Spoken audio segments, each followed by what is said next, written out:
had arrived. The Slytherins clamored to give her their explanations.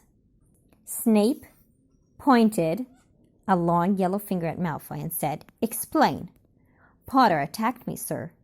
"We attacked each other at the same time," Harry shouted, "and hit Goyle. Look." Snape examined Goyle, whose face now resembled something that would have been at home in a book of poisonous fungi. "Hospital wing, Goyle," Snape said calmly. "Malfoy got Hermione," Ron said. "Look!" He forced Hermione to show Snape her teeth. She was doing her best to hide them with her hands, though this was difficult as they had grown down past her collar. Yeah, it's like near her neck. Pansy Parkinson and the other Slytherin girls were doubled up with silent giggles, pointing at Hermione from behind Snape's back. Snape looked coldly at Hermione and then said, "I see no difference." It's really mean. Hermione let out a whimper. Her eyes filled with tears, and she turned on her heels and ran all the way up the corridor and out of sight.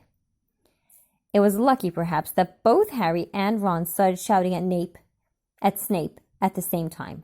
Lucky their voices echoed so much in the stone corridor, for in the confused din, it was impossible for him to hear exactly what they were calling him. He got the gist, however. Yeah, they both started calling Snape names. "Let's see," he said in his silkiest tones. 50 points from Gryffindor and a detention for each for Potter and Weasley. Now get inside or it'll be a week's worth of detentions. Harry's ears were ringing. The injustice of it made him want to curse Snape into 1,000 slimy pieces.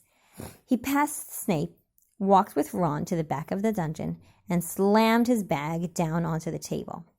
Ron was shaking with anger, too. For a moment, it felt as though everything was back to normal between them. But then Ron turned.